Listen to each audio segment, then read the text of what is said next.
And for those people that joined just a couple minutes late, I just put the sign in link back in the chat box. So, okay, sorry, thank you. You're good, thank you. Yeah, please sign in. We have a door prize at the end, but you have to sign in order to be on the spreadsheet to get your name put in the drawing. So thanks everybody for joining us for our December chapter meeting of the Oklahoma chapter of the Computer Science Teachers Association. Tonight we're happy to welcome Megan from Popfizz, and I'm going to stop sharing and let you have it. All right. Okay, so I'm going to share my screen here. And I'm just going to go through just a few quick slides because I've got about 15 minutes here and I will be mindful of that time. But I wanted to just kind of introduce what Popfizz is for those that are unfamiliar. I know a lot of you might have already heard about us, but just a refresher here. So we are a grade 6 through 12, mainly, we provide curriculum and professional development when it comes to CS, and we are based out of San Jose, California. I am actually in DeKalb, Illinois, so we've got, a very remote team, but, our office is in California. We offer online PD for educators. We offer awesome curriculum for the students. And we're embraced already by thousands of students and educators. So we're excited for, to share with more folks. More than just being an online course provider, we are a teaching partner as well. So we're, not just giving you something and having you run with it. We want to be there and answer questions, be there for code review if it's needed, and all of that good stuff. So just, reach out to us if you ever need help while you're reviewing the courses. Like I said, we've got that PD and the curriculum piece for Popfizz. And to kind of go into the self-paced PD portion, we'll take a look at this slide. So, we're offering a range of self-paced PDs that are going to go, range from Python all the way to Java. And it'll just depend on what the teacher's experiences in the past, if they want to start with a Python and move up, move from there. And we do have CS certification exam prep courses as well. We have one for Georgia and Florida, and then we just have a very general praxis course as well. So take a look at that if you're interested. And then we do provide customized PDs to kind of meet needs of groups. So if a whole group wants to come together and do like a webinar format where, Jane, our CS expert, sits down with us and we go over a PD course together. Maybe it's the whole PD course, maybe it's abridged. It all just depends on what works best for your schedule. You pick the date, you pick the duration, the format and all of that good stuff. And then we, just offer, that one-on-one session with you. We answer questions as they come. So that's kind of how PD works. The self-paced is, purchased separately, and you can just take that at your leisure. So a few really cool and easy ways to take our PD. So that being for the teacher, this being for the student. So if you kind of take a look here, we've got our fundamental courses moving into intermediate and then our advanced. So I will share the slides with you in the chat before I leave today, so you can kind of take a look at this because I'm just going to stop here and then move on to our hour of code, just so you see what that entails.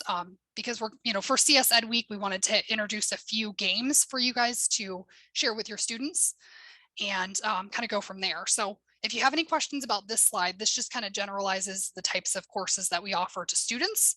I just wanted to have that there for you guys to browse at your convenience later on. And let me jump out of here. And this up here will go away for me. Maybe it won't.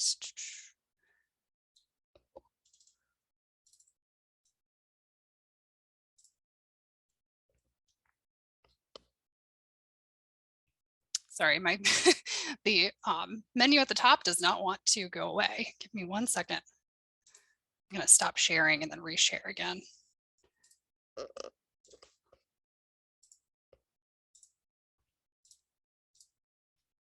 Okay, so if you go over to popfizz.io, and I will put this in the chat here, and then /hour of code. This is, it'll take you right here. And what we have is 2 different like Python courses that your students can take. And as you can see, those are a little bit more advanced. And then we do have a cybersecurity investigator hour of code little, beginner course for grade 7+. And what I wanted to talk about with these two Python courses is that we have, for this first one, the data visualization, this actually uses real College Board data to visualize AP computer science trends.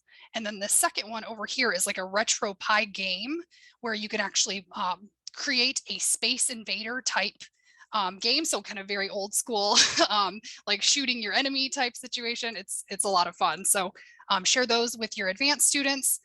This one's like a beginner grade 9 and then advanced 9 and up. And then I'm going to go ahead and click on the cybersecurity investigator one. This one is brand new as of this year. And so with this one, I'm going to share with you I've got like let me switch over here. Oh, of course, my thing pops up again. There we go. Okay. Oh, I will grab it in just a moment and put it in the chat. But we've got like basically a teacher reference guide for you, so you can kind of look at this and how you would share this with your students.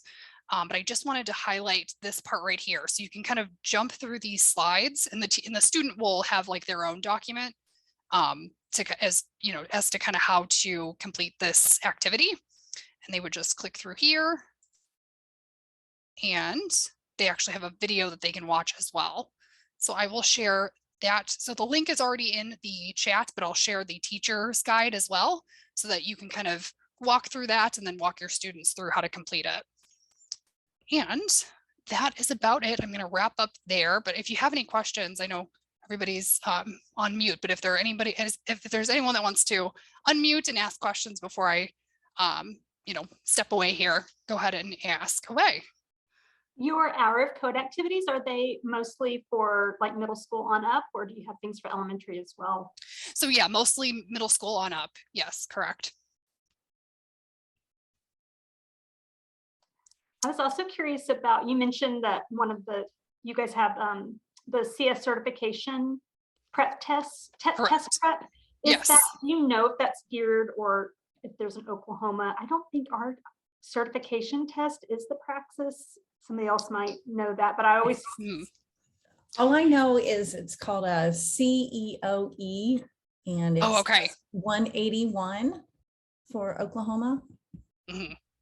Yeah, and that was something that we were looking into. Yeah, I forgot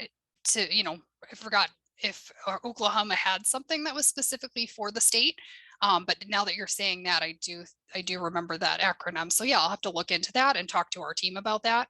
I think the Praxis one would be a good start, jumping off point before, looking at something that's a little bit more, pertaining specifically to Oklahoma. So I've always wondered how much they overlap, because I have not taken the test myself. So, but it seems like everything is geared towards the Praxis. So I was just curious about if and how much they overlap. Yeah, and I can always get like a kind of an overview of the prep, like our Praxis prep, and see kind of how much that how that looks familiar to what you might be needing to learn for the Oklahoma specific one, or if it's way off, I'm not sure. But yeah, like you said, it is kind of in that Praxis area, so I think that should be something that works. But I will, like I said, I'm going to just share a few more links so that you guys can use these later on, and I'm also available for any questions that you think of later. So Megan, do students have to log in to play these games? So the ones that I'm on right now, the Hour of Code, I do not believe so. I think the students can just jump in right here and play with them. But yeah, like to get on the courses, they would sign in. So I think these are, just kind of like, there's no sign in required. Like I showed, I'm not logged in. I just jumped right onto the screen. So great, thank you. Yes. All right. Thank you so much for letting us share. And I'm going to put a few more links in the chat. You guys can grab those and use them as you need. So thanks again. Thank you, Megan. I really appreciate you coming. Megan shares those. I'm putting those in our slide deck in the notes section beneath each slide, so that you'll have a point of reference for later if you'd like. Awesome. Thank you very much. All right. If there's no more questions for Megan, we really appreciate your time and coming in the evening on your off time. Oh, no problem. Thanks for having me.